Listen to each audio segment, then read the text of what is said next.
For 3 years, she sat at the same desk, translated the same languages, took coffee breaks at the same time. Nobody questioned why Staff Sergeant Maya Chen always chose the seat by the window. Nobody noticed why she constantly checked wind direction. And absolutely nobody suspected that the quiet translator who struggled to lift heavy boxes was calculating bullet trajectories while conjugating Arabic verbs. But when Insurgent Commander Rashid Hassan stepped onto that rooftop 847 meters away, Maya's carefully maintained cover was about to shatter with a single impossible shot. Welcome to Beneath Word Stories, where we uncover the hidden truths behind ordinary facades. Forward. Operating Base. Meridian sat in Afghanistan's Kunar province, like a concrete island in an ocean of hostile mountains.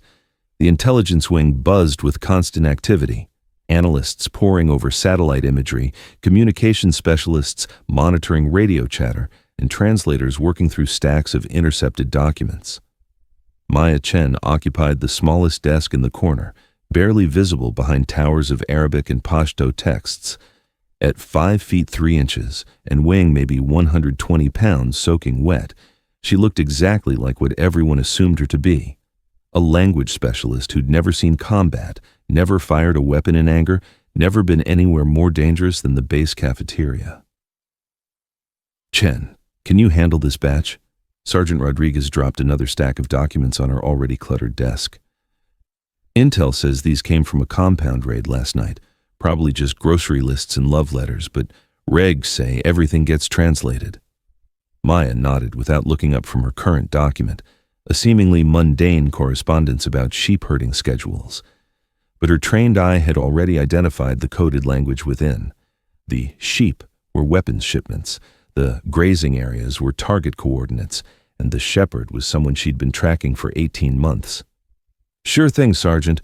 Should have it done by 1400 hours. Rodriguez paused. Something in her tone made him look closer.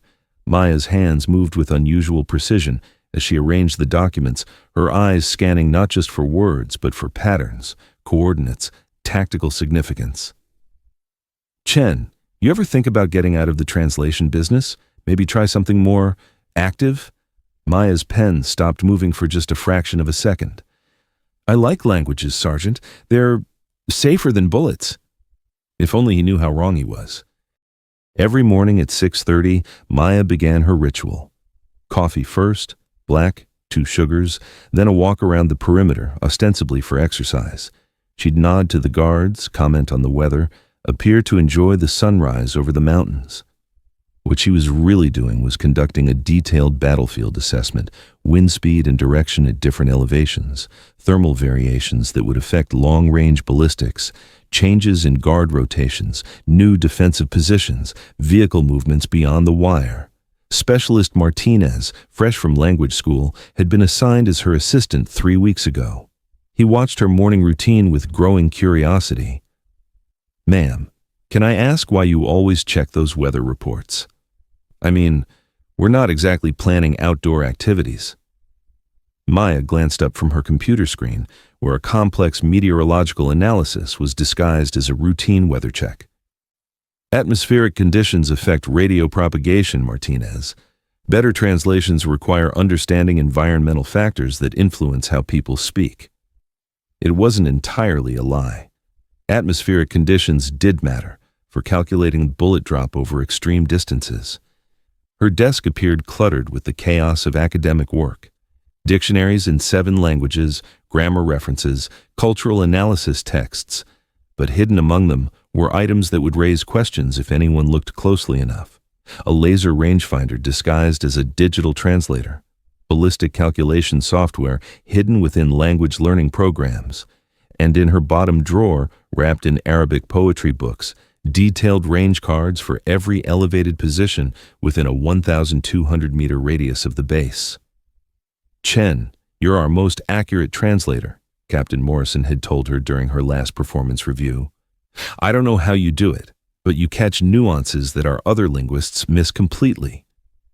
If he only knew that her accuracy came from understanding not just what the intercepted communication said, but what they meant tactically. When insurgent leaders discussed morning prayers at the mountain shrine, Maya knew they were planning an attack on Observation Post Alpha at dawn. When they mentioned visiting grandmother in the valley, she understood they were coordinating with Taliban cells near Forward Operating Base Charlie. But Maya's greatest skill remained hidden even from her own command structure. Every evening after completing her translation work, she retreated to her quarters where she maintained a detailed intelligence picture that went far beyond language analysis. October 15th started like any other day. Maya arrived at her desk, coffee in hand, ready to tackle another stack of intercepted communications. But the first document in the pile made her blood run cold. The message was brief, coded in the same sheep-herding metaphor she'd been tracking. But this time, the implications were catastrophic. The shepherd will address the flock from the high pasture when the morning sun touches the valley floor. All rams must be in position to protect the herd. Maya's mind raced through the translation. The shepherd was Commander Rashid Hassan, the most wanted insurgent leader in the province. The high pasture was the ridgeline overlooking FOB Meridian. And when the morning sun touches the valley floor was a specific time, 0847 hours, when the sun would crest the eastern peaks and illuminate the valley. Hassan was planning to make an appearance, a rally, a show of force designed to inspire his fighters before a major offensive against the base. She coded the intelligence immediately and sent it up the chain of command. But what came back 3 hours later made her stomach drop. Intelligence assessment, source reliability questionable. No corroborating evidence of Hassan's presence in AO. Recommend continued monitoring. No action required at this time. Maya stared at the response in disbelief. She'd been tracking Hassan's communication patterns for 18 months. She knew his coded language better than anyone. The intelligence was solid. But from command's perspective, it was just another unverified intercept from an overeager translator who might be reading too much into routine insurgent communications. Problems, Chen? Captain Morrison appeared at her desk, noting her expression. Sir, I believe we have actionable intelligence regarding Commander Hassan's location tomorrow morning. The intercept indicates he'll be conducting a rally on Ridge 247 at approximately 0847 hours. Morrison scanned her report, his expression skeptical. Chen, you're a translator, not an intelligence analyst. Hassan's been a ghost for 2 years. The idea that he'd expose himself for a pep talk doesn't pass the sniff test. Sir, the communication patterns strongly suggest. What they suggest is that you're letting your imagination run wild. Morrison's tone carried finality. Stick to translation work, Sergeant. Leave the tactical analysis to people trained for it. Maya watched him walk away, her jaw clenched in frustration. She'd identified dozens of threats over the past 3 years, provided intelligence that had saved lives, prevented attacks, disrupted insurgent operations, but always from the shadows, always credited to other sources, always filtered through analysts who got the glory while she remained invisible. Tomorrow morning, the most dangerous insurgent leader in Afghanistan would be standing exposed on a ridgeline 847 meters from her position. And nobody with the authority to act was listening to the quiet translator in the corner. Maya arrived at the office 30 minutes early on October 16th. Her hands shook slightly as she prepared her workstation, but not from nervousness, from anticipation. She'd spent the night making calculations that had nothing to do with translation work.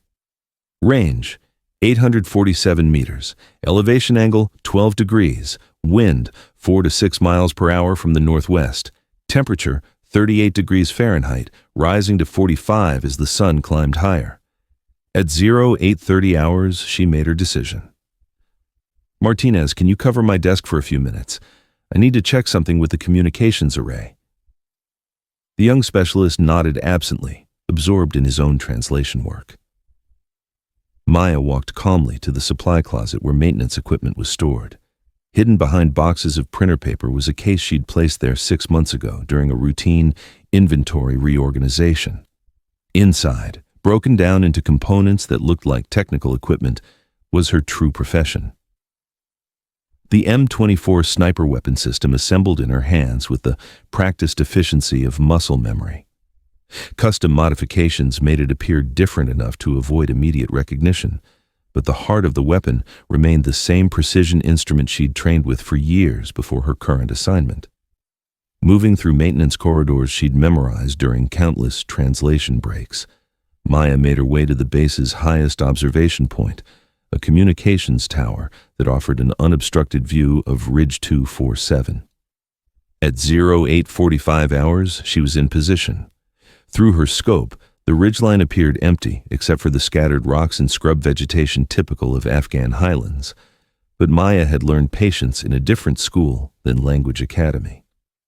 At 0847 hours exactly, figures began appearing on the ridge. First, scouts taking positions along the flanks, then a cluster of fighters gathering around a natural rock formation that would serve as a speaking platform. And finally, unmistakably, the man she'd been hunting through intercepted communications and coded messages for 18 months. Commander Rashid Hassan stood exactly where Maya's intelligence had predicted, addressing roughly 40 insurgent fighters. Even at 847 meters, his theatrical gestures were visible as he gestured toward FOB Meridian, no doubt outlining the attack that would follow this inspirational gathering. Maya's crosshairs settled on Hassan's center mass. Her breathing slowed. Her heart rate dropped. 3 years of translation work fell away, replaced by skills that had never really disappeared. Wind 4 miles per hour from the northwest. Slight adjustment left. Temperature rising, but not enough to significantly affect trajectory. Target moving predictably, gesturing with both arms in a pattern she'd observed in previous surveillance footage. At the natural pause between breaths, Maya's finger found the trigger. The sound of the gunshot echoed across the valley like thunder, sending birds erupting from hidden roosts in the mountainside. On Ridge 247, Commander Hassan's inspirational speech ended mid-sentence as his body crumpled behind the rock formation. Chaos erupted on both the ridge and the base. Insurgent fighters scattered in panic, abandoning their positions as sniper fire seemed to rain from nowhere. At FOB Meridian, guards rushed to defensive positions, scanning for threats, trying to identify the source of the shot. Maya had already disassembled her rifle and was walking calmly back toward the intelligence building, carrying what appeared to be a case of technical equipment. "Chen, where the hell have you been?" Captain Morrison intercepted her at the entrance, his face flushed with adrenaline. "Someone just took a shot at insurgents on Ridge 247. We're in full lockdown until we figure out what's happening." "I was checking the satellite communication array, sir. Martinez can verify my location." Maya's voice carried no trace of the battlefield precision that had guided her movements minutes earlier. "Is everyone okay?" "We're fine.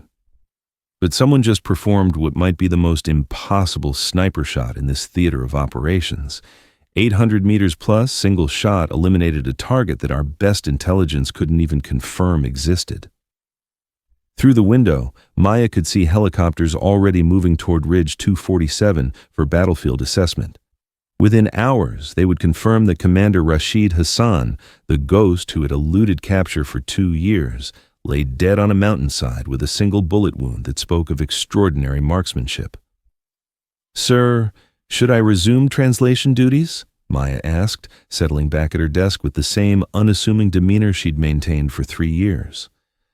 "Yeah, get back to work, but Chen ... Morrison paused, studying her face with new curiosity. "Have you ever heard of anyone on this base who might have advanced marksmanship training?" Maya looked up from the documents she was arranging, her expression perfectly innocent. "Just us translators, sir. We shoot words, not bullets." Within 6 hours, FOB Meridian had been transformed into a crime scene investigation. Special investigators from Regional Command arrived by helicopter, armed with questions that cut closer to the truth than Maya had anticipated. Colonel Sarah Blackwood, an intelligence officer with decades of experience, established her command post in the base conference room. Her first order of business was interviewing every person who might have had access to elevated positions during the time frame of the shooting. Staff Sergeant Chen, we understand you were away from your desk during the approximate time of the incident. Maya sat across the metal table, maintaining the same calm professionalism she'd displayed for 3 years. Yes, ma'am. I was performing routine maintenance checks on the communications array. Specialist Martinez can confirm the request. And this maintenance required you to access elevated positions? The satellite dish alignment needed adjustment. The work required me to access the communications tower. Blackwood made notes, her expression unreadable. Sergeant, your personnel file indicates extensive language training but no advanced weapons qualification beyond basic military requirements. That's correct, ma'am. Yet our ballistics analysis indicates the shot that eliminated Hassan required extraordinary skill. We're talking about conditions that would challenge even our most experienced snipers. Maya met her gaze steadily. I wouldn't know about that, ma'am. My expertise is in languages, not marksmanship. Blackwood leaned back, studying Maya's face for tells that never came. Sergeant, eliminating Hassan probably prevented a major attack on this base. Whoever made that shot saved American lives. This isn't an investigation to assign blame. It's an investigation to understand how we got so lucky. For the first time, Maya's composure cracked slightly. Lucky, ma'am. Hassan's death disrupted the largest insurgent offensive planned in this sector. Our intercepted communications, many translated by you, I notice, indicate his elimination caused their entire operational structure to collapse. Maya nodded. Translation work can be impactful. That evening, as the base returned to normal operations, Maya found an envelope slipped under her quarters door. Inside was a single sheet of paper with a message that made her hands tremble. Sergeant Chen, or should I use your previous designation, Whisper 6, Task Force Shadow. Report to Conference Room B at 2100 hours. Come alone. Colonel Blackwood. At exactly 2100 hours, Maya entered the conference room to find Colonel Blackwood waiting with a thick file folder open on the table. Master Sergeant Maya Chen, formerly of the 75th Ranger Regiment Special Operations, confirmed kills, classified, area of operations classified, current assignment, deep cover intelligence gathering through language services. Blackwood looked up from the file. Did I get that right? Maya's 3-year facade finally crumbled. How long have you known? I've suspected for about 6 hours. I've been certain for about 2. Blackwood closed the file.